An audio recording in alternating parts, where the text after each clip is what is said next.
It must be Saturday night. It must be Valentine's Day. Ew, I forgot. Oh, man. Are you ready? Right now, it's time to get comfortable. SCDN After Hours starts right now.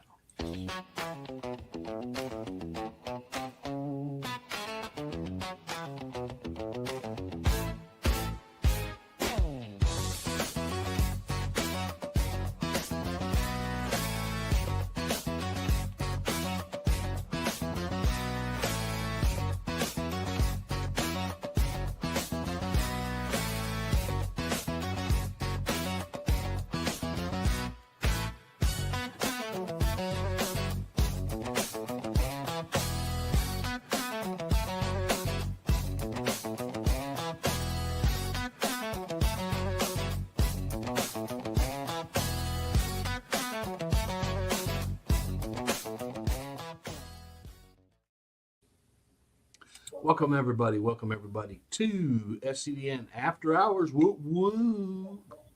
Woo woo. I think we should get that trademark. Is that possible? Woo woo. I always started off with a woo.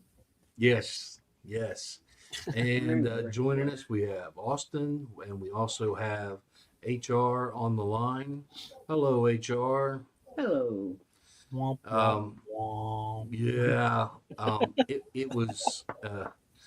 I don't know what we did,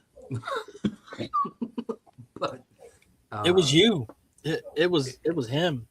It's always him. Yep, it's always Austin. That's just what Right. HR said. It's always Austin. That is not what I said. I don't know what you're talking about. I'm enjoying it. Oh man. Okay. So, I want to shout out to the thousands of you that watch the long form podcast. There's a bunch. I got some Austin, you'll like this. I haven't told you this yet. I got some very positive feedback this week on the long form video, and so I wanted to share that with you and HR. By the way, I mean, come on. So I think it was the Insta-bleep credits when I had to get more credits to bleep you. To bleep him. Yeah. I don't know what you're talking about. I think that's what set off having HR start joining. Oh, but next week we will be back in our studio. The basement hopefully will be warm enough to accommodate us. We might be in, some Carhartts. We'll be there. Been there looking like Kenny from South Park with one of those things that cover like this much my face.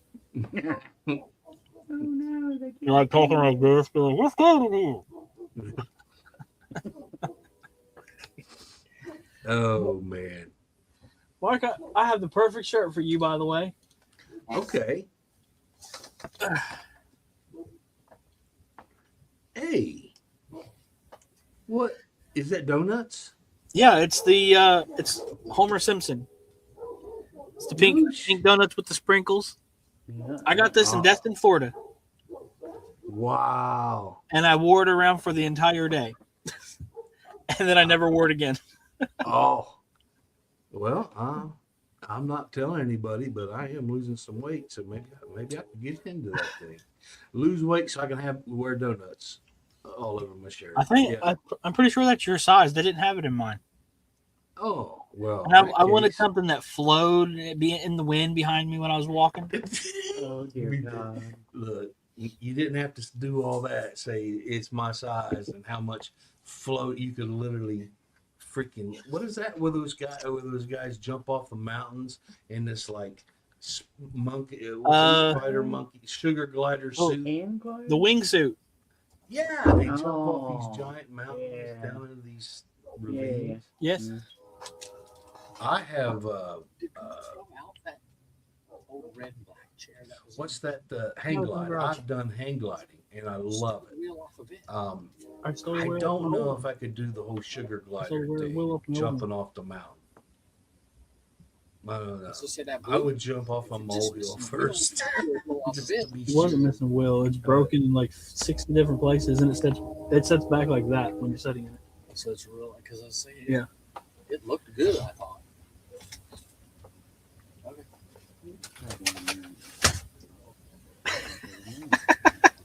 You know we're live. Yeah. Oh, I had to get a new chair earlier. Oh, I threw my old one out, and he was like, "What's wrong with it? Why is it just sitting outside?" that's funny. I was hoping he'd say hello. Yeah. No. As soon as he seen the camera, turn around and start walking back the other way. He's out of there. Oh man. Okay, so we're going to move into our first segment. Let's look at show notes because I don't remember. I do kind of want to see you in a wingsuit now. We gotta get you jumping off of something. Hey, at this point, you're just going to have to push me. I ain't jumping.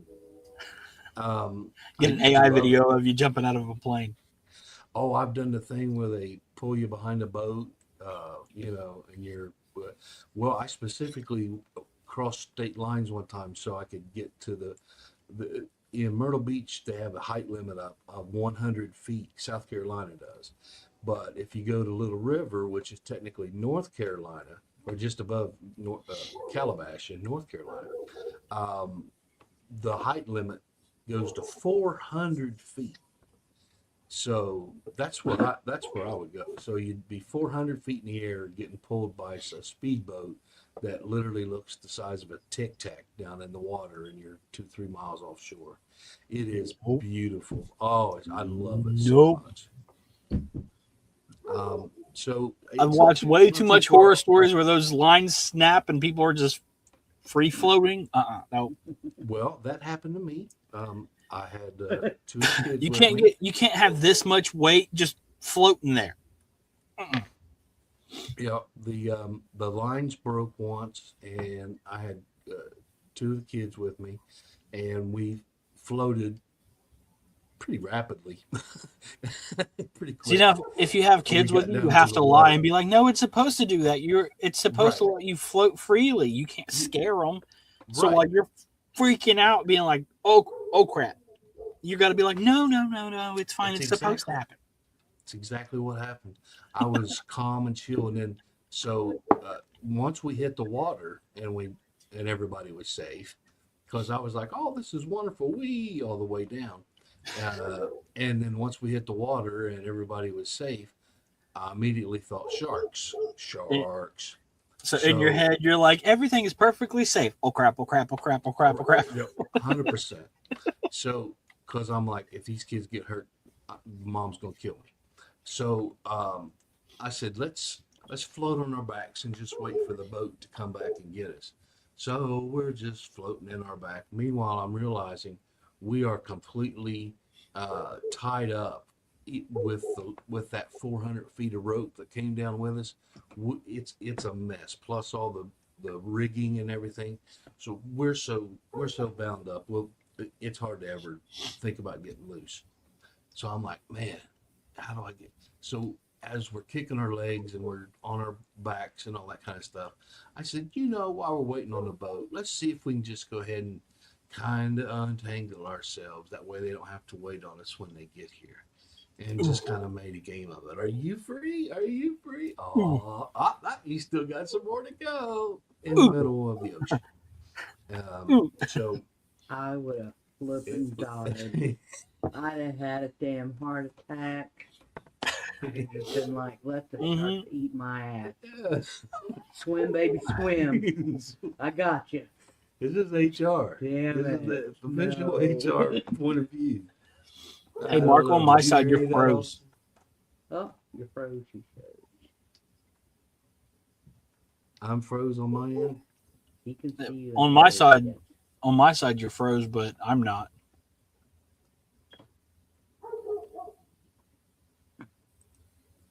There we go. You're moving There again. you go. You're moving again. Am I unfroze? Yeah. Yep.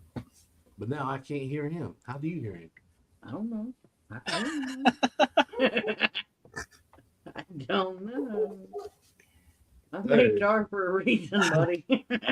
I know what her. I wasn't plugged in all the way. Okay. How bad was it? How bad was the freezing? Did I get my story in? Because the story was good. Your story was in, but it looked like you were just a freeze frame photo for a minute. Oh. So I can still be played off. Worst things have happened during our life. Oh, by the way, I wanted to welcome our newest staff member. We haven't hired anybody in almost 5 years, and so we want to welcome our new staff member.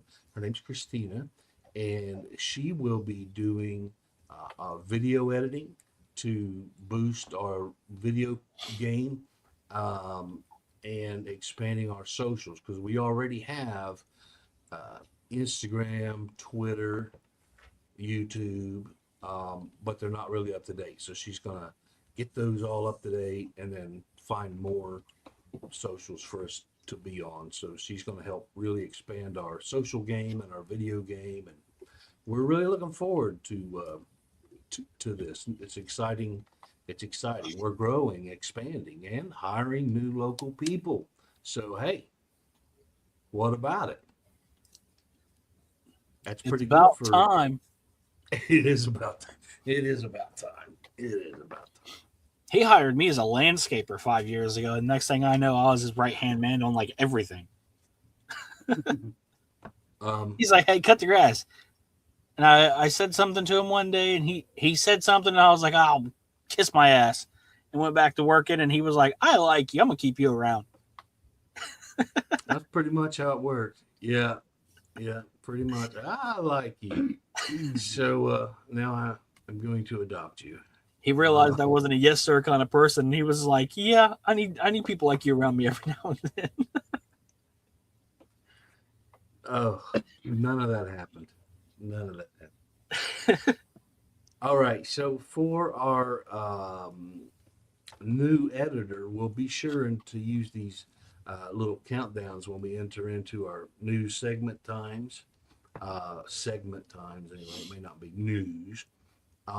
So that way she will know. And I think I'm ready for let's see, who's going first? I'm going first tonight. And I think I'm ready for mine. Are we ready to do a segment, or are we still bullshitting around? Yeah, we're ready. We're ready. All right.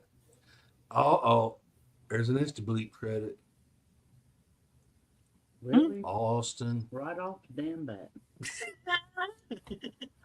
There's 2 credits. Lord Oh, man. All right. Here comes the countdown. And that will be...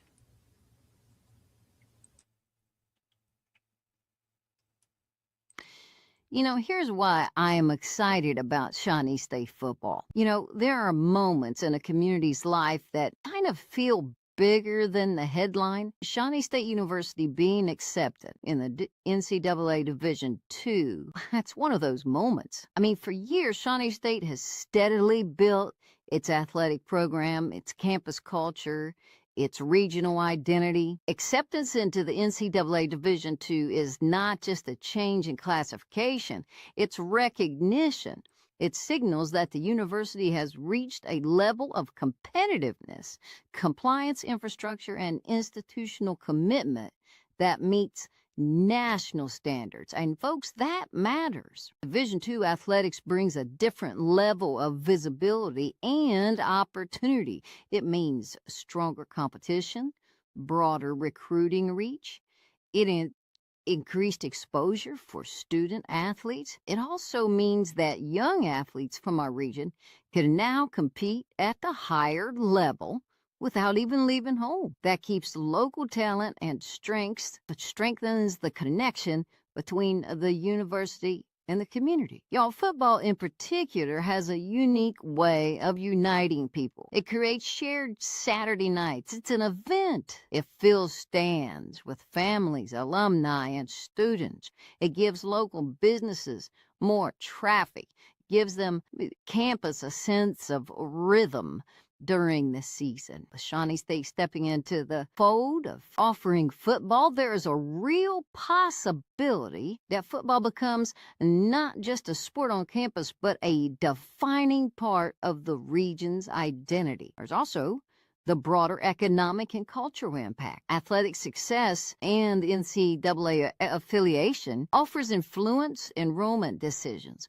Prospective students look at campus life, school spirit, and competitive programs. The membership strengthens Shawnee State's brand, and that ripple effect beyond athletics into academics, community partnerships, and long-term growth. What excites me is the long-term vision behind the move. This doesn't happen overnight. It requires planning, compliance review, financial stability, and strategic leadership. Acceptance in Division II suggests that the university has put the work in behind the scenes. That kind of deliberate progress deserves recognition. For our county, the surrounding region, this is something to really rally around. It's positive momentum. It's forward movement. At a time when communities often focus on what's going wrong, this is a reminder of what's going right. Shawnee State's acceptance into the NCAA Division II is more than an athletic milestone. It's a statement that our local institutions are capable of competing on a larger scale. It's a step that could reshape campus life, strengthen community pride, and create new opportunities for student athletes who want to compete at the high level while staying right here, rooted in Southern Ohio. That's why I'm excited about Shawnee State football. It represents growth, credibility, and possibility. And those are things everyone should be proud of. All right. So in this case, folks, listen, I got to tell you, you have to understand, beyond any of the other economic situations, not going to say anything. We have other investments and other things going on. Without that, a strong college town, especially with competitive football, look at Athens. Look at Morgantown, West Virginia. These cities would not exist save for the college and especially their sports program. Huntington, West Virginia would look like New Boston if it was not for Marshall. So having a collegiate NCAA football team in Portsmouth is in and of itself generationally exceptional. We can survive on that investment alone, and thank you, Shawnee State. Thank you, Shawnee State. Everybody say it with me. Thank you, Shawnee State. Now, take a closer look at what division they're in. This is where it gets important and might turn into a rant. Look at their division. Almost all of the teams that's in that division are in West Virginia. So that means they will be traveling here. Now, this is not like your high school football where you go from South Webster to West Portsmouth, and then you play a game and then you get back late at night. That's not how it works. Some of these teams use buses, big buses, and some fly in. We've got an airport, some fly in teams. Either way, we are the furthest team out from the division. So we are the road trip. You understand what I'm saying?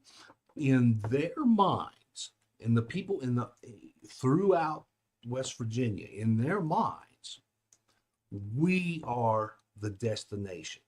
They're saving their money for this gigantic away game that is Portsmouth.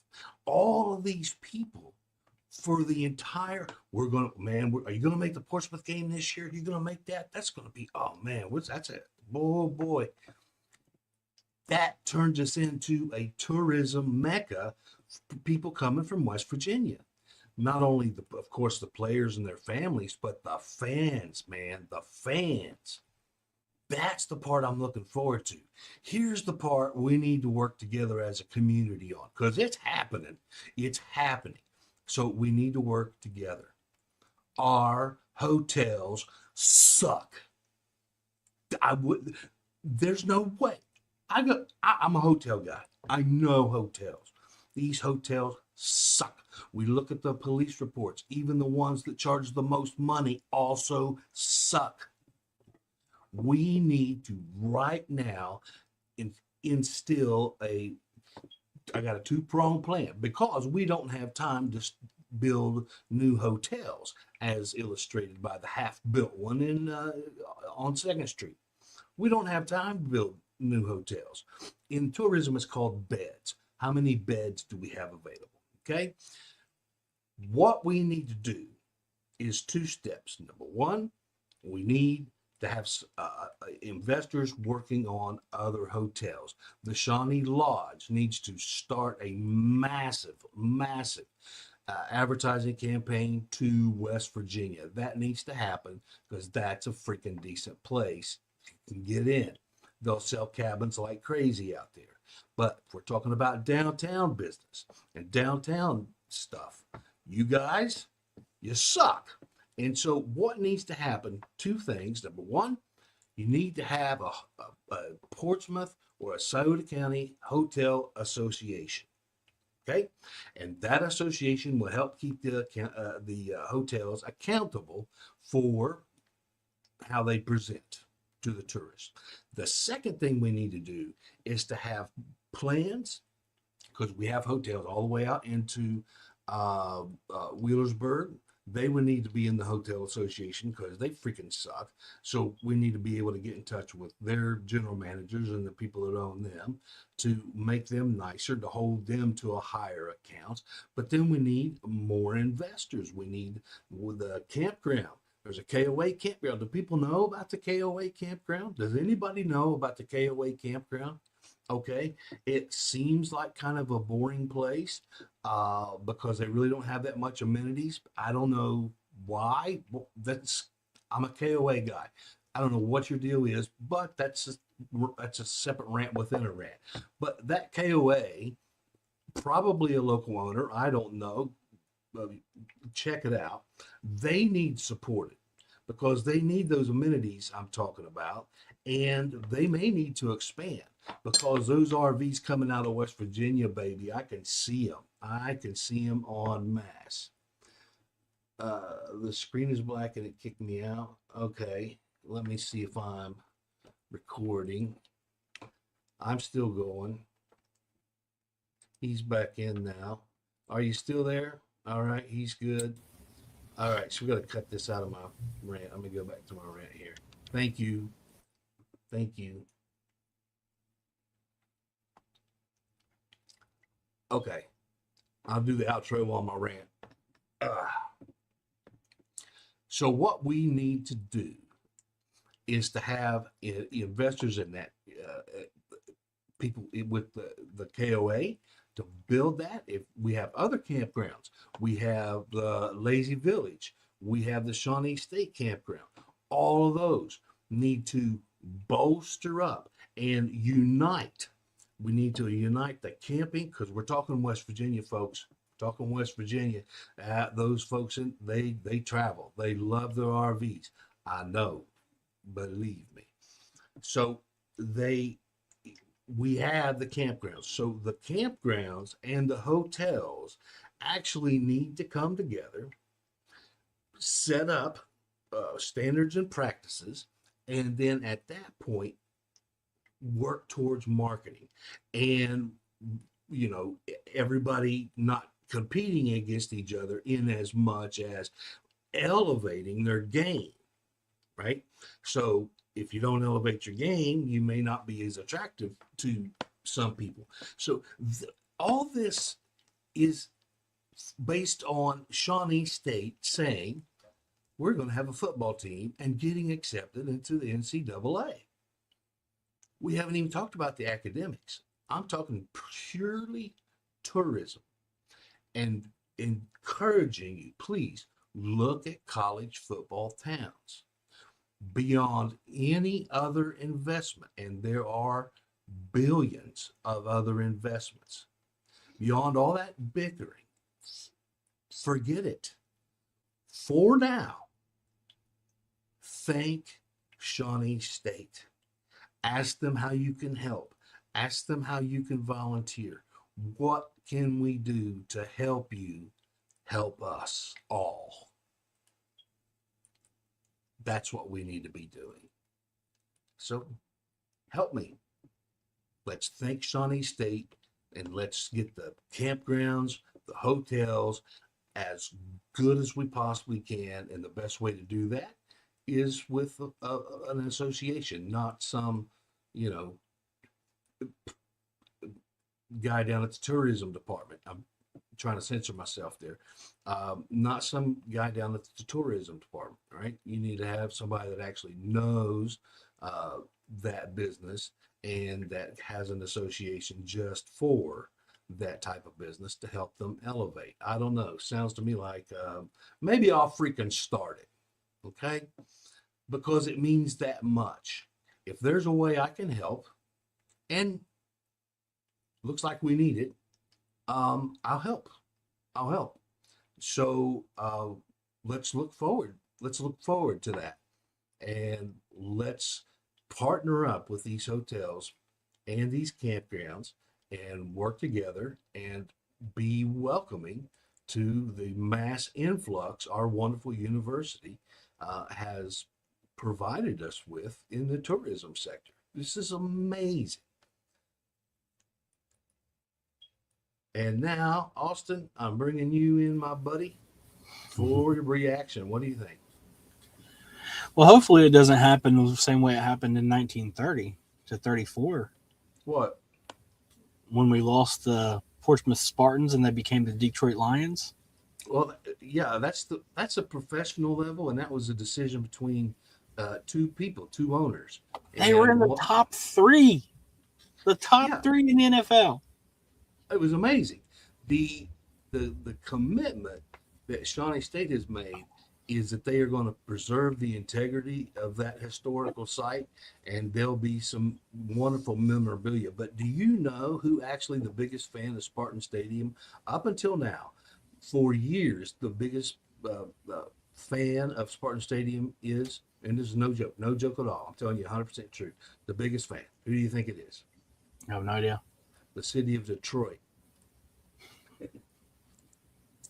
Because their football team is from here. I know. That's why yes. So their DJs go crazy talking about, they love to talk about Spartan Stadium. There's articles that we see coming out of the Detroit Free Press constantly about how much they love that stadium. And here it's just there's just, I don't know, that's where you take your kids to swing during the day and try to, try to not get stuck by a needle, and make sure you always have a 20-ounce throwaway bottle. That sounds. And learn to drive.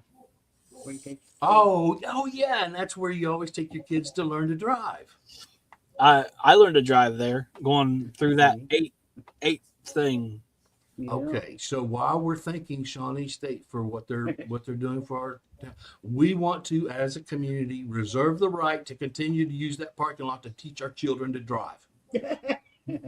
Gotta thank Spartan Stadium for teaching half the idiots in this town how to drive. That's probably why they drive the way they do. Gotta do a figure eight around that parking lot. That's the deal. All right. Put me on city council. I'll work this deal out. All right. Shawnee State, I love your proposal. I love what you're wanting to do with this property. However, we got to have a place to teach these kids to drive, so we reserve the right to listen to this. This little strip, this little landing strip. The Portsmouth Spartans, a professional NFL team based in Portsmouth, Ohio from 1930 to 1933, were sold and moved to Detroit in 1934, where they were renamed the Detroit Lions. The team adopted the Lions name to complement the city's baseball team, the Detroit Tigers, and to symbolize strength and pride. And good for them at that time, you know. The reason for the move was financial struggles during the Great Depression, prompting the sale to George A. Richards. Right. And they have remained the Detroit Lions ever since 1934. And so that's exactly what I'm saying. It was between two property owners. Yeah. So the sad part of the story is that until now we have college football in that stadium. Since 1933, largely that stadium has been used for like minor league football teams that pop up and last for 2 or 3 years. Notre Dame games. I took a stern whipping at Golden Gloves in the Spartan Stadium at night under the lights. I'm not going to say I haven't broken into that place a couple times growing up. Just hop the fence and just hang out on the bleachers. Yes. I don't know. I can guarantee there's nobody from the age of 60 to 20 that has not broken into that stadium at least once in their life. Well, I'm raising my hand. HR, did you break into the stadium? Absolutely not. Yeah, I've never. Yeah, I don't know. Never really crossed my mind to break. Nothing that you're going to admit. Yeah, I mean, now have I, gone there to teach the kids to park and nothing else, no necking, then that's fine. Bull crap. We all know that Spartan Stadium doesn't have cameras facing that big tree behind it. Oh my God. Everybody in this city knows that. There'll be more. Oh, yeah. There'll be 400 cameras down there here soon, very soon. Oh man, I wish there was a power to like pop up over somebody's head and just show where they were conceived, because I bet half the town would say Spartan Stadium above them. What's that now? I said I wish there was like a superpower to pop up over somebody's head and show where they were conceived, because I bet half the town would say Spartan Stadium above their head.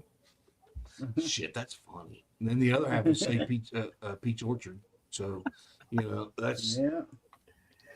Or the firework overlook over the bridge. Oh, man. I was conceived at a Jimmy Buffett concert. So, one of the strongest and oldest NFL teams came from here. So if we can keep that legacy alive with the new one, we'd be amazing. Yeah. Yes. As long as they stay away from, what is that, the Four Keys or whatever it is out there. Well, that's the reason for the Hotel Association. The one by Save-A-Lot. That's the reason to have the Hotel Association. The Hotel Association has to have a united front and a level of service that the people know whenever they come and visit, they're going to be safe and comfortable and have some nice things. So that's exactly the reason for the Hotel Association. And so blighted places like that would never be a part of the association. We wouldn't accept them. But what happens is when you do the advertising and people start looking, and with good SEO optimization and all that, when people start looking and they find the Hotel RV Association, then that's where they'll get their references and referrals on where to go. So, tourism, somebody that specializes in tourism in general, isn't going to be able to do this, because this is a very niche market, and so you need a niche professional. So I think that's going to work. But to your point, Austin, about the whole 1933 deal until now, the actual story is that nobody has ever invested since 1933 in that stadium until now. The part that it was just left vacant for all these stories that we have for a generation, the fact that nobody really utilized its full potential. That's the story. That's the story. That's the story. Why? We just put out a video called "The Three Ghosts." You should watch that video, "The Three Ghosts," and it tells a very, very interesting story. So if you haven't seen it, it went out yesterday. So watch for that video called "The Three Ghosts." And so, what about Austin? Do you think if you lived in any place, but we're talking West Virginia, say Morgantown, West Virginia, or Clarksburg, or hell, even Huntington, and you came here because you wanted to watch a sports team, and you stayed at right now, pretty much you're looking at the Holiday Inn, if you like the downtown experience, or the Quality Inn up north, and if you just want a bed. So would you feel comfortable doing that? Would you be happy doing that? Traveling 4 or 5 hours to come and spend the weekend, and you walk in the room, you walk in the lobby. Are you happy to be there? No. Mm-mm. Are you like effing thrilled and you can't wait to unload the car? That's the problem. The last time I stayed in one of the hotels in this town, I left everything in the car. I did. I left everything that I brought with me and left it in the car. Yeah. So that's the problem. We've identified the problem. If anybody anywhere drives 5 hours, if you drive what's 5 hours from here? Gatlinburg. When you drive 5 hours, that's a freaking destination. That's closer to 6, but I get the point. Yeah. So that's half a day anyway. I mean, oh, absolutely. If it's a Friday night game, they'll all show up Thursday. There's going to be a lot of sick call-in folks all over the state of West Virginia, and they'll all be here. And we have to have our game. We have to make sure that if there are the RV world, we have to make sure there's amenities there out the wazoo. And if they're hotel people, we need to make sure that the hotels are up to snuff and looking good and inviting, because you're here. And so we need that. We need that. So the other thing, Austin, is the nightlife. College towns are also always well known for their nightlife. So with the football comes the nightlife. Always happens. There's no exception, right? Not even not even in Notre Dame in Indiana. Okay, it's a religious institution, but the nightlife is banging. So what I'm asking you, Austin, is can we have a vibrant nightlife whilst also having a vibrant day life, and as far as businesses being there, new businesses coming because of the football season, and there's a lot of people that live downtown. So is it possible to successfully merge a city that has a really vibrant nightlife into an area where there's people that live and businesses that need to run? What do you think? I think the whole downtown area would need one heck of an overhaul for that. There's no time. So now what? They're going. They're going to go next. I think next school year. They're ready to go. They're starting. They're getting serious. I mean, it's happening. So we have the hotel to build anything. We have to deal with what we have. We have that new hotel that's being built down there. That's still being built. It's owned by the same people who own Rapid Fire Pizza. It won't be done. It won't be done in time for football. Yeah. The sidewalks are cracked. Most of those stores are closed or only open at like morning times. The nightlife, you have what? Party Time. Frankenstein's, which is an okay bar. They shut down the Royal. the other bar is gone. You only have what 3 bars down there that you can actually go to. There's not really a nightlife down there. But why not? But why not? That's what I'm saying. It's going to happen. There's going to be investors. Remember, we talk about out-of-state predatory investors for other reasons. Listen to me. We talk about out-of-state predatory investors. no! We want to make sure when it comes to our nightlife, because it's coming. It's a part of every major college city is a nightlife, and this city is going to have a nightlife boom. We want to make sure we're in control of it. We don't want that left to people that run clubs and from out of state or in Cincinnati or in Columbus and just use us as a pilot program and for all their weird ideas or whatever. So After Hours nightclub coming soon. Well, just saying, it has to, something's got to happen, and we can't build anything, so it has to happen in what's available. That could be the name of the club, After Hours. Heck yeah. Oh, we've already got the logo. We'll just trademark that logo and stick it right out there. And why is it not trademarked already? That's our logo, Mark. What? I didn't think it was going to take off like this. I haven't had time to do that on paperwork. Why do you got to bust my stuff when the you better be filling out that paperwork before this thing finishes publishing and getting put out there? Before that thing says completed.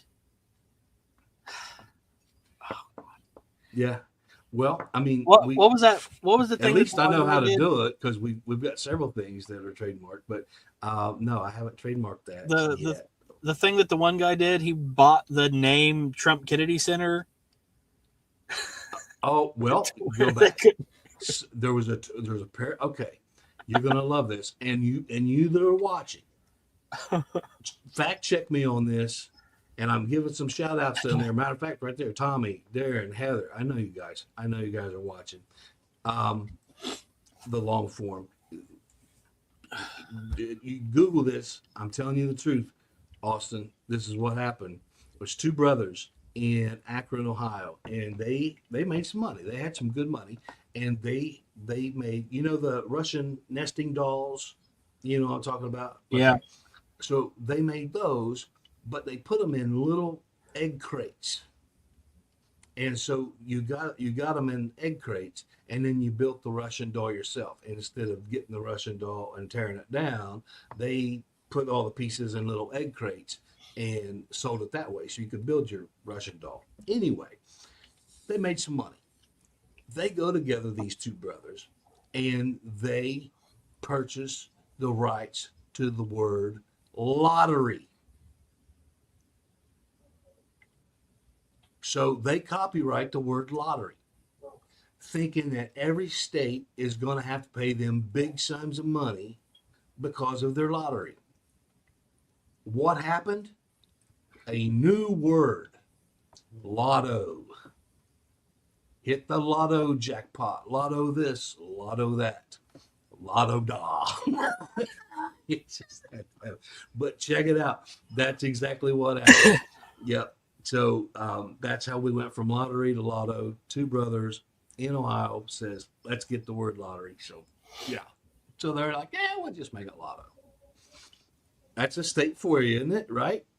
I'm going to send you a PDF right now. The whole reason there is a lottery is because they wanted to make gambling for themselves, make it illegal for everybody else so then they could do it.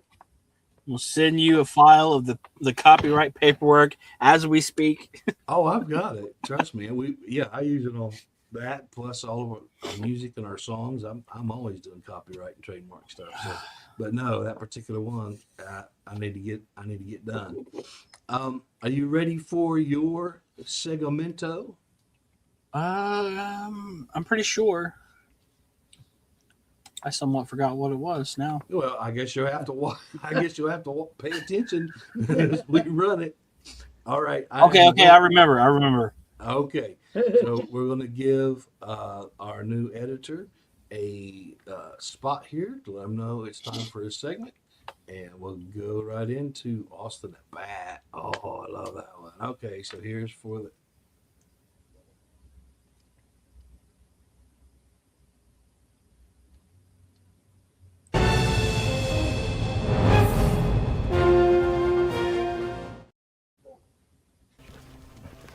This is our cold water pressure in the kitchen. This is where I fill up water for storage. Those are the things we have to fill up to flush the toilets. So you can see the sediment from the data center. Wow, and that's just from the water coming out of your faucet. Yeah, and this is what's in all the pipes. Just the well itself is probably $20,000. And that's not counting any of the All the faucets. replacement Yeah. of the fixtures and That's faucets just and the way. toilets and the lines that come underneath the house. It's overwhelming because you really feel like you are up against this huge wall that you can't penetrate. There's nothing that you can do, and they don't care. I'm here in Mansfield, Georgia, driving by Meta's new 2 million square foot data center facility. Facilities like this are being used to power things like ChatGPT and other AI tools that are becoming integrated into our daily life. Data centers, going to be a very hot item. This entire supercomputer is built to power Grok. We see data centers as the most exciting asset class. Meta is building a 2 gigawatt plus data center that is so large it would cover a significant part of Manhattan. But data centers come with big costs, from light and noise pollution to the environmental impacts, to the potential rising costs of energy bills. These facilities put extraordinary demand on the power grid and require entirely new infrastructure. Oh my God. They should be responsible for that, not us. Search the internet for profits that Meta has made, Amazon, Microsoft. They can afford to pay for their own generation. We came to Georgia to ask two questions. What's the true cost of the AI revolution, and who should be paying for it? Your house is here, and the data center's right there. It's less than 400 yards. Beverly and Jeff Morris bought their home an hour's drive from downtown Atlanta in 2016, but their roots in the community run much deeper. Being in the country has always just been my peace and my therapy. When we found this place, we decided that this was it. It was perfect. I was actually raised probably 5 miles from here. It felt like coming home. The data center that's now the Morris' next door neighbor happens to be owned by Meta, the company you know for Facebook and Instagram, but has also been breaking into artificial intelligence. They started construction on this data center campus in 2018. Definitely changed everything. They destroyed the environment, taking down all the trees across the road. Beautiful pines, beautiful forest. The light pollution is... You don't have to have a night light in the house. You can walk around the house at night, see everything. It's that bright.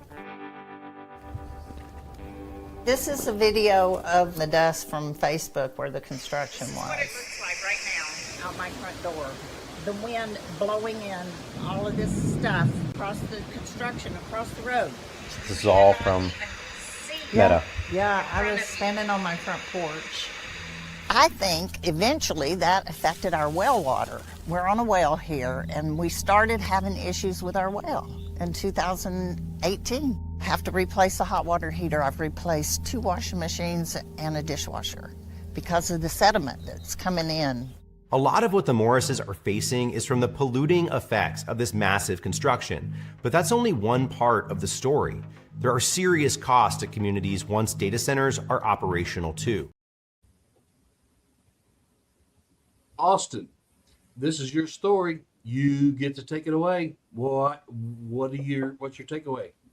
I'm kind of concerned that this kind of stuff is going to happen up there when they start building the one for Google. And it's right on the river. Yes. And what else? I mean, as you've seen those people, they have no water pressure. Their electric bills are going up. Did they say that? Yeah, it actually says it in the video that their electric bill has gone up significantly since the data center had started being constructed. And I think further on in that video, it says that it went from like 200 to almost 400 a month. Like it doubled. It went up gradually, and then it just kind of whoosh. Okay. And then you have the impact on, like, these people. She said they've had to redo pipes. They've had to get new washers and dryers. They've had to get new water heaters. They can't drink the water out of their sink. Their water pressure is completely gone.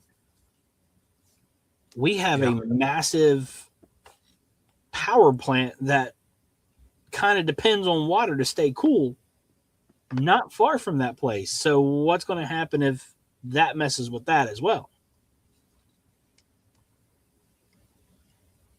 When I see that video, the first thing that comes to mind is if that family had been adequately compensated, do you think there would have been a video at all? How do you adequately compensate someone for taking away their dream home?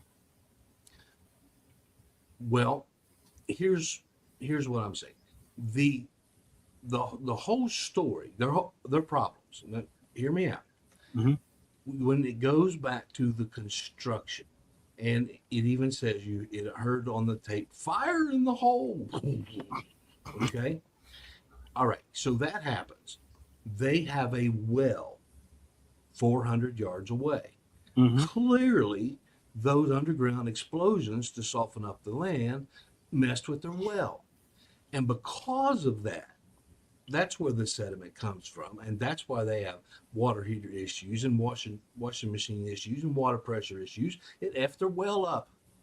So if the folks, whoever is in charge of public relations or whatever, better understood and took care of the situation, that, oh, yes, we messed up your well, let us establish you a new source of water, be it city water or dig a brand new well, we wouldn't have a story. They wouldn't have complained to anybody.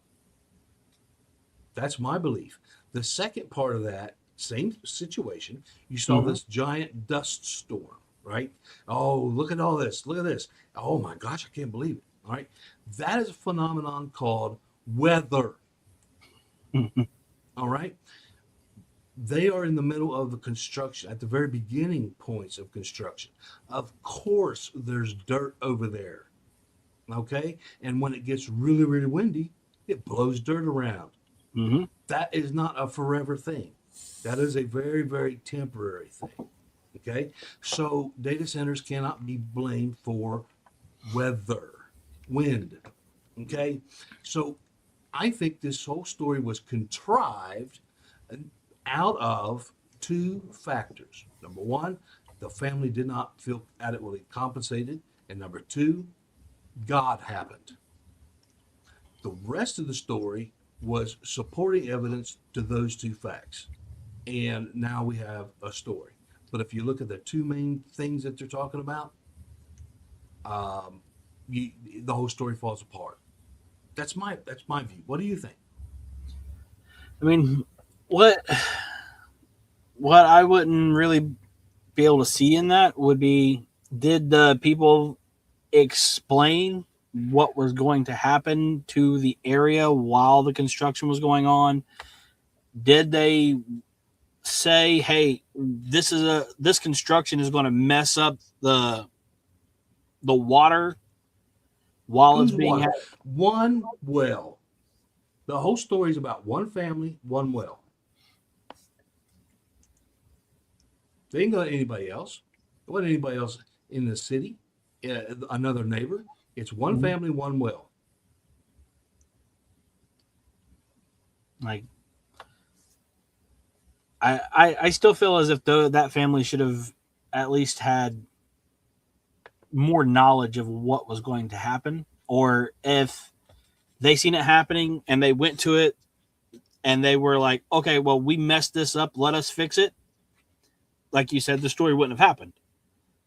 Mm-hmm. And I'm sure if they were having that much trouble, they went to those people, and those people either tried to help them or was basically like, no, we didn't do that. Go away. Right.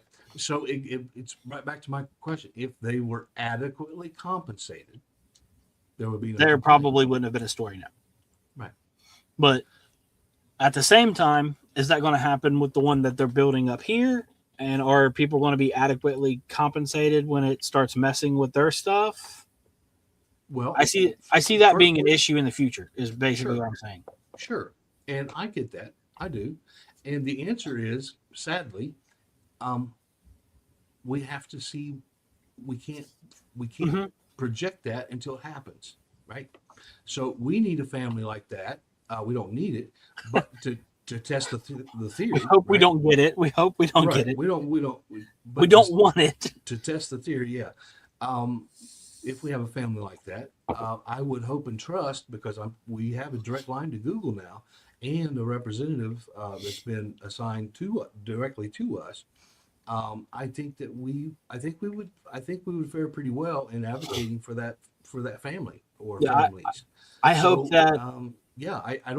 I can't see that as being a problem that's going to make a news story like this. I hope that in our area, Google would tell people like, hey, this may disrupt things, but if it does disrupt things, we will get to the bottom of it before it becomes too big of a problem.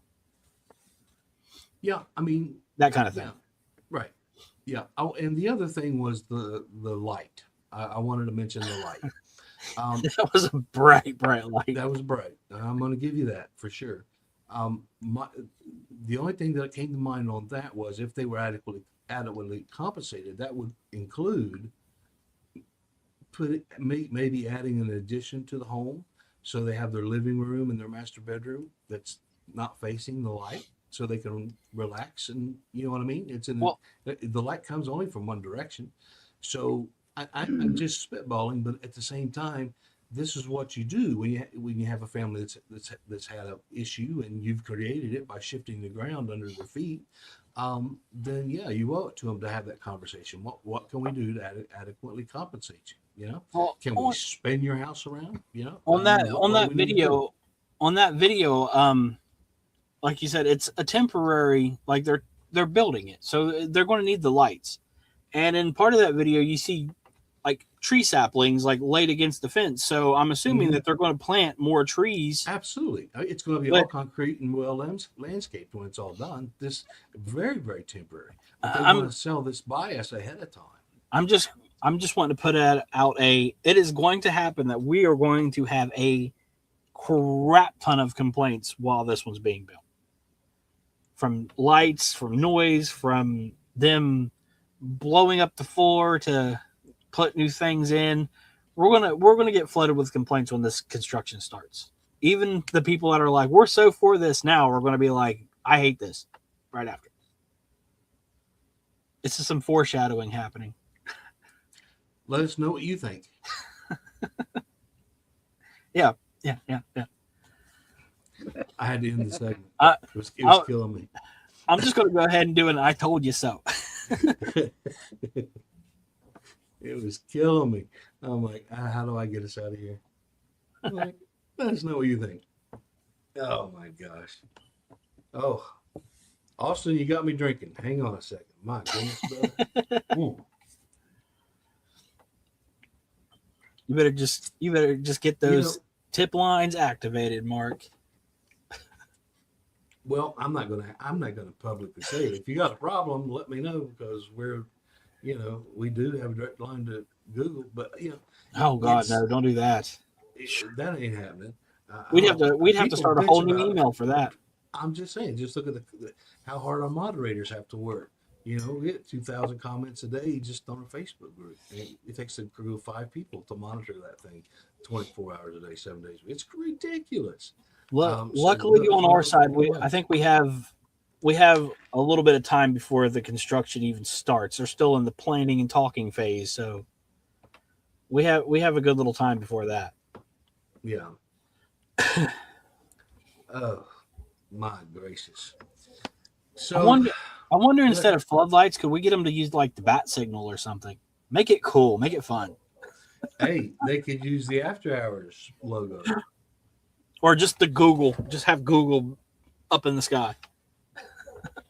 the Google G. The Google G. I like it. I was thinking they could have because I think they'll start to sponsor big things like the fireworks and all that kind of stuff. They do that in other communities. It's already been proven. But the safety takes them to the drones, and the drone shows are awesome. The fireworks displays, I love them. But I can see when you said the big G in the sky, it made me think of those drone shows. So right in the middle of the fireworks display, the drones will make the big G in the sky, and everybody will be like either or like, yay! You just never know, right? Especially here, I don't know. You don't know what they're going to do, and then boom, then the rest of the. Just imagine like the guys down there on the stage that are singing just stops and says, "Hey Google," and it spells out the response in the sky with the drones. I'm like, ooh, that'd be a hell of an AI to just have it just floating up there in the sky like that. Yep. That would take a lot of drones to program. I'm telling you, they could end up having Spartan Stadium. They go welcome to Google Stadium. That's how they get in trouble with Detroit. They come down here and put the hammer down. Detroit. Yeah, Detroit. They'll be mad. So we don't like you anymore. It's hard to tell. It's hard to tell. I do hope that people are. I understand apprehension. There's apprehension, but I don't share the same apprehension. And so I just hope that I hope I'm right. That's I it. don't see how it could be anything bad. Yeah, I think it'll be fine. And I hope there's another one. I hope there's another one on the other side of the county. So I hope we end up with two. That's a lot of money. That's a lot of money, a lot of tax money. But remember, we could survive just off the football team alone. So these data centers puts us at another level. It's going to change some things. Don't forget that our flood wall has stopped us from growing. We can't hover over the river anymore. You gotta have right, but you gotta have a levee, right? Covington has a levee; they do well. Cincinnati has a smaller levee, but there's flood walls all over Ripley, Ohio. I'm sorry, has a flood wall. Richmond flood wall, and they also have this stupid murals on them. I agree that it could have been, but again, we're talking about when this, when the thing was done, they weren't thinking about aesthetics, right? That's now we're that's a first world problem. What they say. Can we just draw the line when Trump tries to start building his next tower here? Depends on the money. I mean, yeah, but do we need a big golden square? I don't know. Do we? What's in the middle of this golden square? The Trump Tower is like, isn't it like lined with like gold plating and stuff? It is. Yeah. Now I went to the Taj Mahal when he owned it in Atlantic City, and I'm gonna tell you, it was opulent. It was so freaking nice.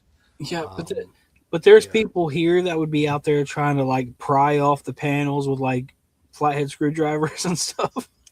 Oh yeah, it would be out there just bad. Like it would be really bad. Yeah, but that'd be on them to fix. But yeah, it'd be pretty bad. That'd be a hell of a story. Man arrested today for trying to peel fake gold off the side of a tower, off the side of a skyscraper. Well, and then you could have a fake company come in and call it like Trump, but then like with a little T at the end, so it's like Trumped. And Trump Tower? Yeah, Trump. And then the Trump would be big and it's a little tiny T, Trumped. And so now they capitalize on the name, and then they can go a little chintzy with some of the fake. They would have to have just a bunch of. They would just have to have. They would just have to have a spray tan place in the lobby.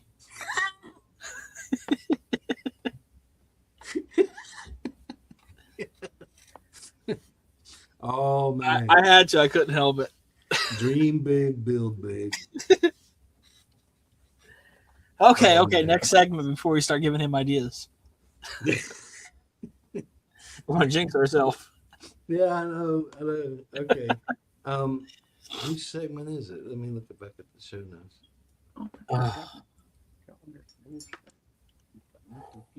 Oh, I've got a good one. Let's see. Okay. All right. I'm looking at the show notes. Mark, I want to point out earlier, before we started this podcast, we were talking. You said you weren't going to rant, and the very first thing you started with was a rant. I want to point that out. You started this. We got on this call, and you were like, "I am not going to rant tonight." And the very first thing was a rant. I want to point that out to you. Oh, I heard that as well. Did you hear HR? Son of a bitch. Hey. Token in the pot. 2 tokens in the pot. Oh, man. In the pot, yeah, that's about right. Yeah. All right, I gotta play this again. Thanks for the people, the thousands of people. I can't believe it that watched the long form. Par for the course tonight. Let's throw in this time because we didn't do any of our announcements, but I do want to throw this in.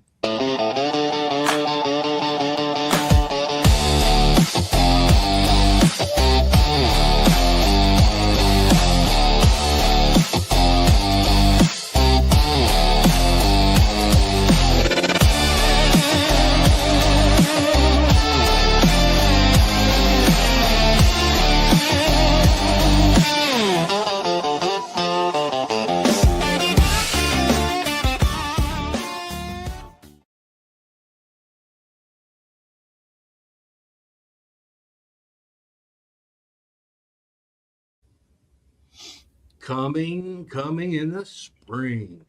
What do you think about that, Austin? We got a football team, an MMA team. We're going to need a bigger city. We're going to need a build a bigger boat. We're going to need a bigger city. We might have to have it floating over the river after all. Oh my goodness. I'm telling you, it's happening. It's happening. All right, I'll do my final segment. And I'm looking at the time. We're like perfect. Last time I said we were doing good on time, we're like freaking way over. I don't know what happened. But I'm looking at the time now, and it's like it says if we were. We had a lot of banter last week. Is that what it was? We had a lot of banter last week. Yeah, a lot of banter. It's mostly you. No. What? I'm a team player. You know this. This. That's an absolute lie. Okay, so let's see. We're doing our final thing. So, I'm gonna try and figure out which one it is here. Go. Well, yeah. Oh, that's right. I've got to play it from here. That's why. Okay. The file. Okay. I get it. All right. So I'm going to run the thing. Here we go.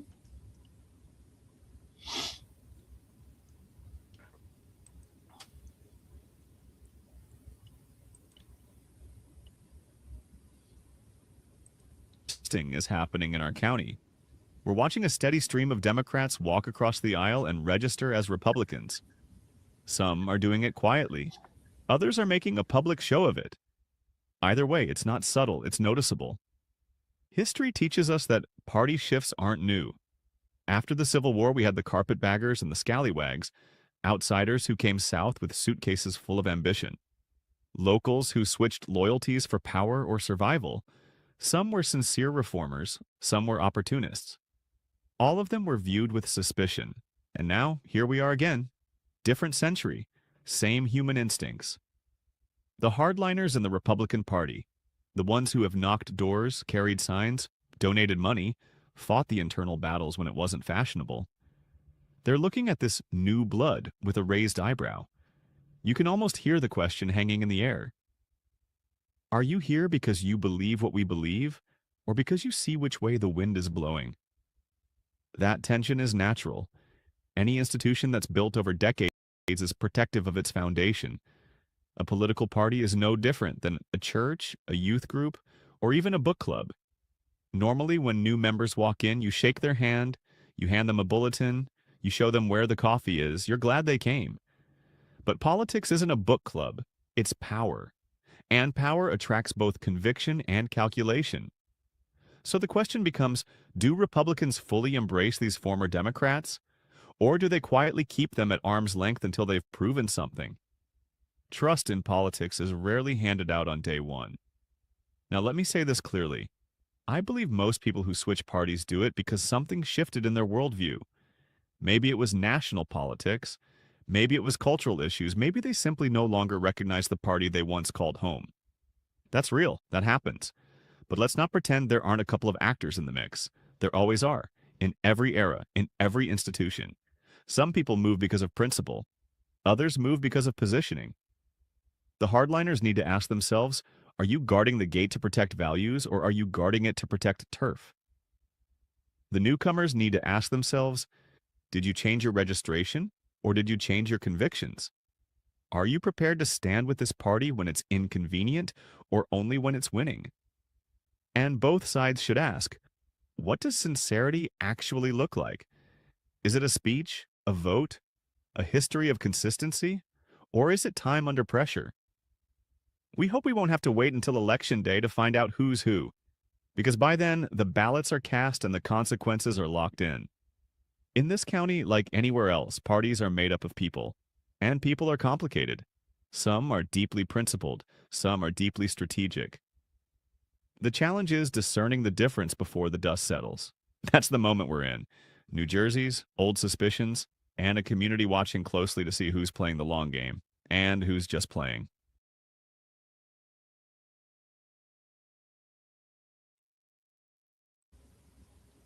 What do you think? What do you think? I mean, every now and then, everybody abandons ship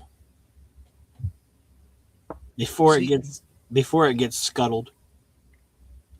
You know, this is why I said at the top I wasn't going to rant, because that was supposed to be my monologue, and I thought, man, if I get on a rant, this is going to be 30 minutes. It's just this monologue. So I just did it that way. So that way, I am thinking prevent a rant that way. Doubtful. Did you hear that? She says doubtful. What the hell does she know? A lot. 17 years. 17 years, buddy. I think I know it all. So was that... Are Republicans switching sides, or are Democrats switching sides? Democrats, baby. They are running to the Republican Party like crazy. And so, it's one of those things where I'm not going to rant. I already said it in the video. You so want to say something. Look at you. Oh. Yeah. It's already said in the video. Mm-hmm. I can feel the fact that he wants to let something out, but he's like, Shut up, what? Damn it! Kick the dirt. He wants to so bad. Well, the whole thing started with this post from Joey Sandlin, and it really kicked up a lot of dust. I mean, at the bottom where so many Dems, now Republicans, and that started a conversation that has gone on for days on a lot of different levels. So it's a concern. Some of the Republicans are embracing and some are very suspicious. So I don't know.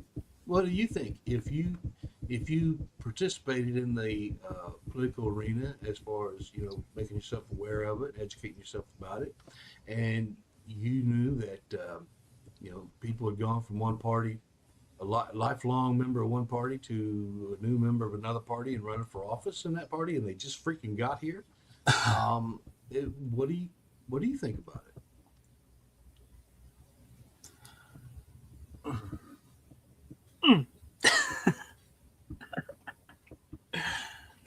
Oh, well, either way, either way, one to the other. What do you think?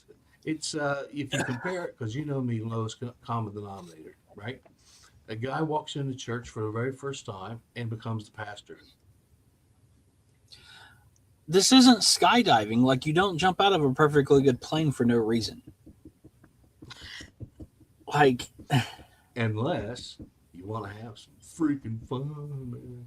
Unless you have a orange painted man trying to make himself a king instead of a president, and they're like, well, if he's willing to throw 100,000, 300,000 people out of the country, we're just going to go over here and kiss his ass.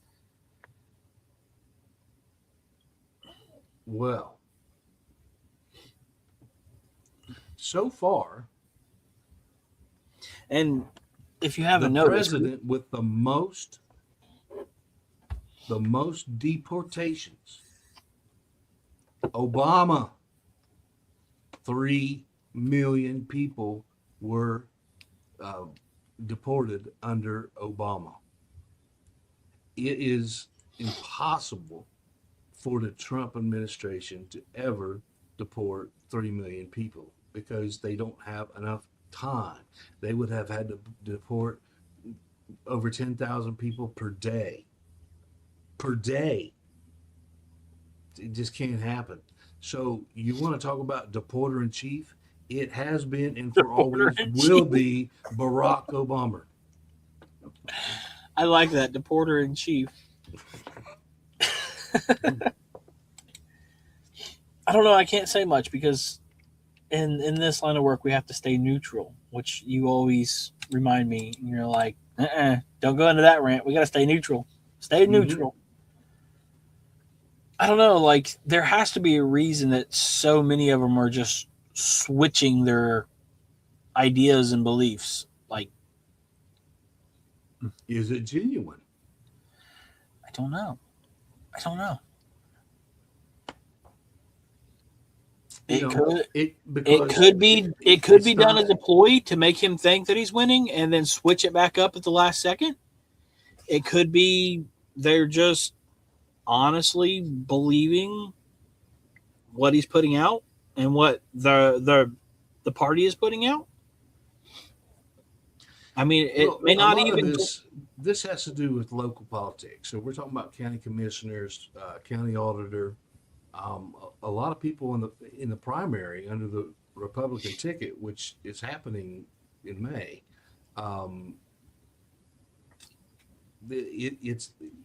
The field is full of Republican candidates that were lifelong Democrats.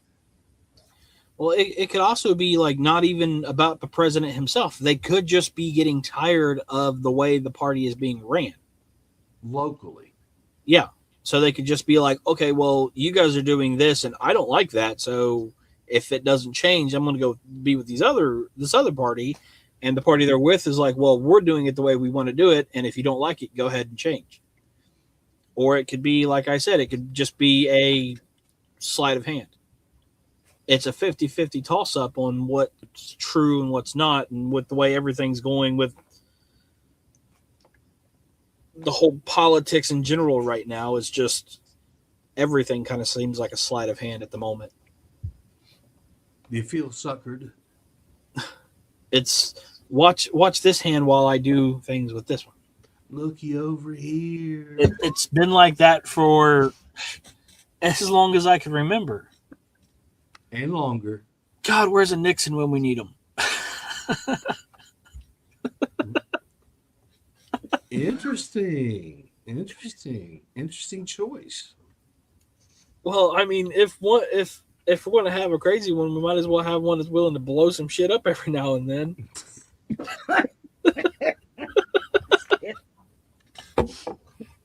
Oh my god!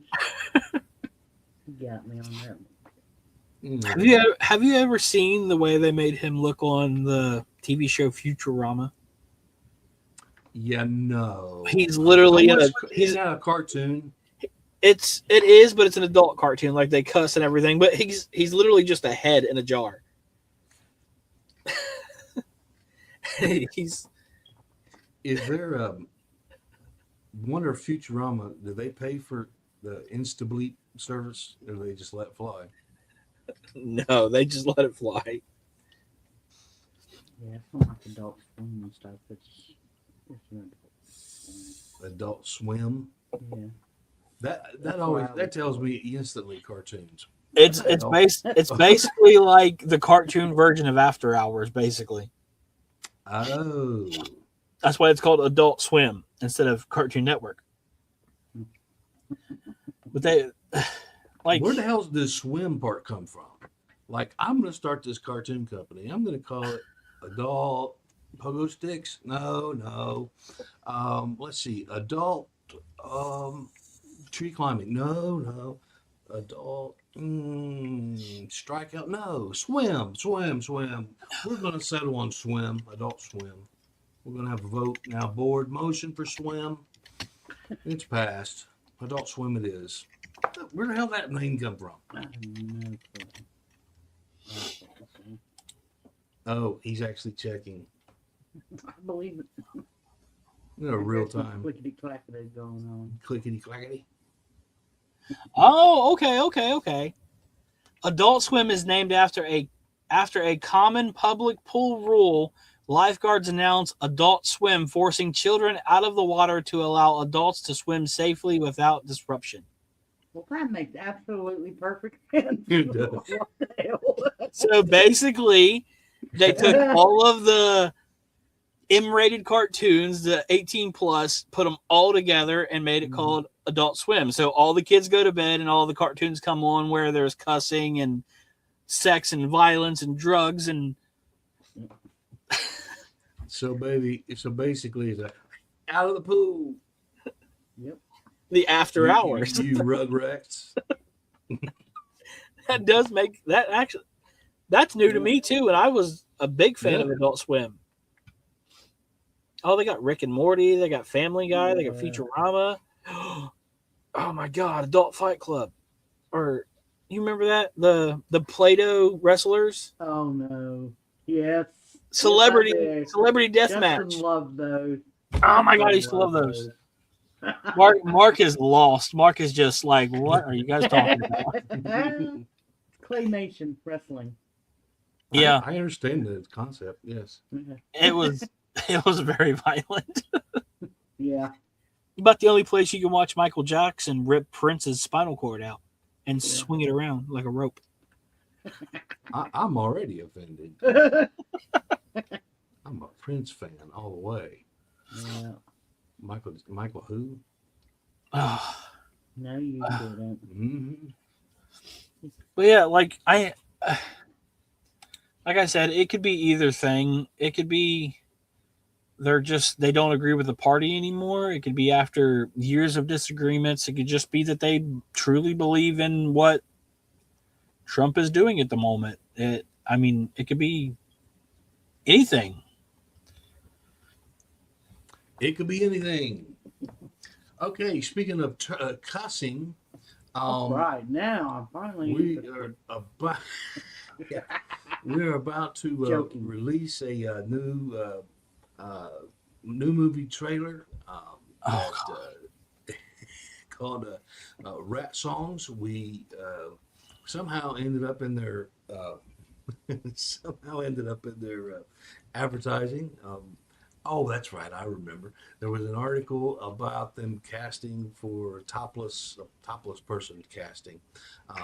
Anyway, there's a great article. They did a wonderful interview with us. A great article just came out. Make sure you read that article. And by the way, if you're a person that's difficult to read, I'm an auditory learner myself, and so I listen to audiobooks and stuff.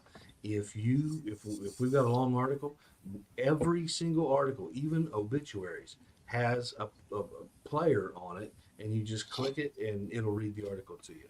So if you want to check out the Rat Songs article that Sin just put out, and here is the trailer for that movie. So get your Insta-bleep ready. I got to tell you, this is a R-rated movie and an R-rated trailer. I didn't make this trailer. I am showing this trailer. Here we go. Great. And what do you cretins want? Digital sell drugs. What do you think we could possibly want? How's our boy Reginald? What the fuck do you think? I'm shoeless, smokeless, and moneyless. Safe to assume the motherfucker got robbed. 3 numbers. Your ass is had.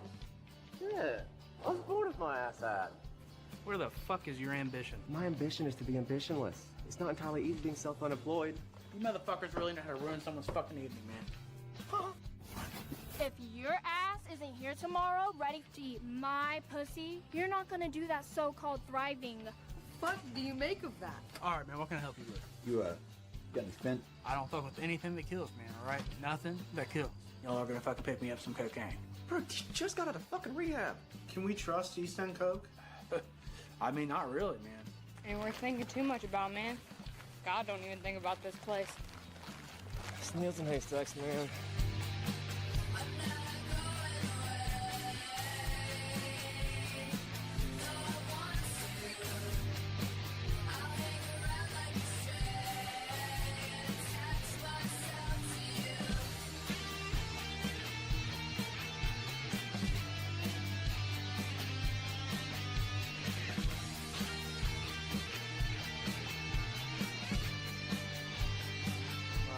Are we fucking friends, or am I just a fucking guy of drugs?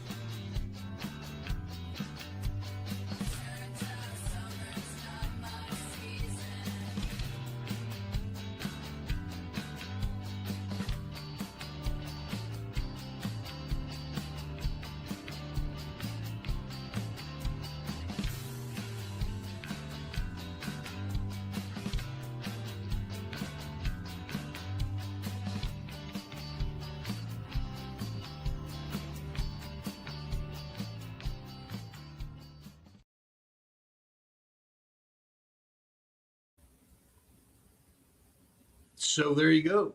It is the Rat Songs preview. What do you think, Austin? You want to watch it? You want to go to the red carpet with me? I don't know. Like Betty's seriously doing red carpet. No joke.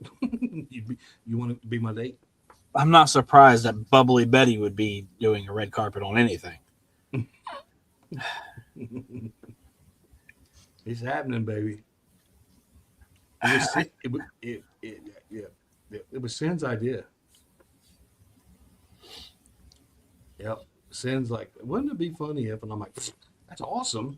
And I of said, course you did. Yeah, Betty's got stuff to do. Of course you did. So I got Betty on the phone. I still had Sin. I didn't even stop the conversation. I just grabbed the phone, called Betty. I had Sin on the Zoom here. So we were talking about something else, and this came up. And I asked Betty, and she's like, yeah, we can do that. So, yeah, there's going to be red carpet. So, you want to walk the red carpet? No. No. We can wear our best favorite hand-me-downs. I wear that donut shirt. It's not a hand-me-down. Mm-hmm. It's a new one. Only wore once. It's new. Only wore once. That's like a 5-second rule for clothes, for sure. You would be hard to miss. You would be very hard to miss. No, I like to blend in. You ain't blending into nothing in that. And I know that's a damn lie. Lying to, right? Right?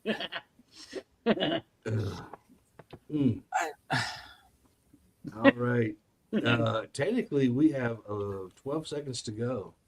I if we would go by the exact time. Can you do Before I would be going to any red carpet event, I want a special viewing. I want to see exactly what I'm walking a carpet for. it? But look, we support all local artists. I mean, we want people to go to SCDN Radio. We're about to launch SCDN TV. There's going to be movies. We'll have rap songs. We'll be but on the station. nobody wants to go to the movies and then walk out after watching a movie and be like, "Well, that's 2 hours of my life I can't get back." There's I don't know. There's kind of a, you gotta understand that it's you're a local filmmaker. You're dealing with a limited budget. You're not going to a Michael Bay film or a Steven Spielberg movie. But at the same time, it's in the writing and the production, the acting, and then you got to look how they were. They set up GoFundMe's. I mean, they had to do everything to try to get the money to fund this thing. And I can tell you, as a person that wrote a book, but the book is based on a script. It was supposed to be a movie first, and Madam HR director can confirm this. It was always a script. It was always supposed to be a movie, and we had the cast. We were starting rehearsals, and we had camera people, and basically it came down to our editing guy on the back end wouldn't lower his rate. He wanted $85 an hour on editing, and in those days you figured it was basically 3 hours for 1 minute of video is a typical video editor rate at that time. So 3 hours, he wants $85 an hour, so times that by 3. And in that, you'll get 1 minute of video. So if you have a 90-minute video, times that number by 90, that's how much this guy wanted. I'm guessing that's more than $600 or $700. You think? Yeah. So, of course, I'm sure the cost of editing's come down now, but it's still not cheap, and it's still very time-consuming. So he basically wanted almost 20 grand to edit that video. Pretty much. Yeah. My budget for the whole thing was $5,000. You said that 80 included, yeah. $80 an hour? He wanted $85 an hour, and it's 3 hours for 1 minute is the average ratio at that time. And then if you make that for 1 minute, and then let's say it's a 90-minute movie.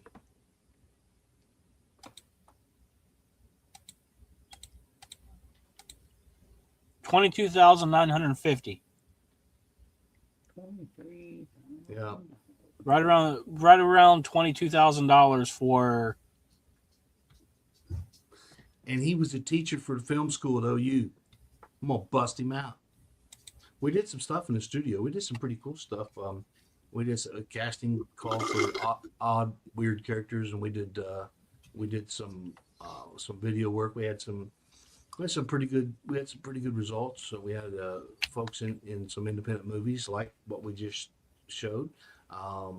Remember when we were in the studio with Big Tall, what's his face, and they had the boom? Yeah, the old guy. Yeah, they had the boom go up, and he just kept going and going. Yeah. This guy was freaking huge, man. He wasn't huge. He was very tall. Yeah, yeah. And he had a real unique way of talking. And he worked at the Walmart in the landscape department over in Ashland. And are you talking about the old white guy? Older white guy? Yeah. Yeah. Yeah, he was wild, man. Yeah, he was different. Yeah. In a good way. Yeah, we always like interesting people. Right? That's how we get in trouble all the time. So we wouldn't like Austin. That's true. That's true. I wouldn't be with him if he wasn't weird. Yeah, I'm a weirdo. You'll not catch me saying that out in public about being weird. I just want to tell HR it's a conflict of interest to sleep with your subordinates. I'm HR. I do what the hell I want to do. You want to keep your job? Oh, wait a minute.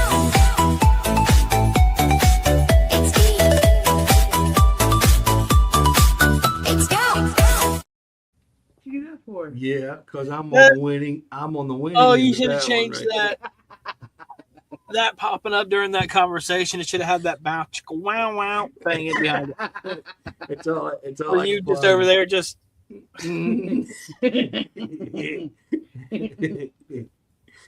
Oh man! All right, everybody. Thank you for watching SCDN After Hours, the full podcast. Thank you, guys. Next week we'll be down in the basement, and we'll be at the actual studio, and we'll be playing with the lights and having all kinds of fun. So be careful, because HR will not be there.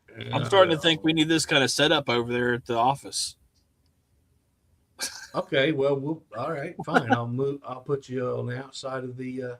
I'll put you on the outside of the studio. I like this being you there. can sit out there with the. I have you over here, and then I can search facts over here. Great. I see. Yeah, yeah. You sent me a picture of yourself. Oh yeah, pretty freaking awesome. Pretty next level. Let me move this. Okay, see if I can do this. Let me pull that through there. Ooh, that's a beautiful logo. I got you over here. Oh, look at that guy. So both screens show that on both sides. I got a video game up there right now. Oh.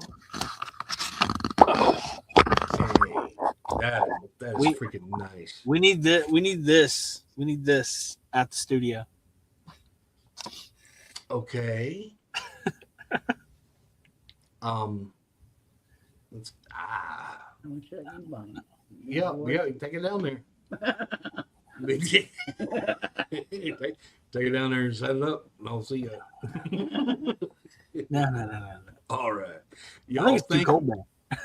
You're right. Thank y'all very much. We will see you the same time next week. We Bye. are out of here. Bye-bye. Pass the light around, my friend. Don't hide it when it shines. One little jar turns the dark to gold. Warms the young and heals the old. Warms the young and heals the old. Pass the light.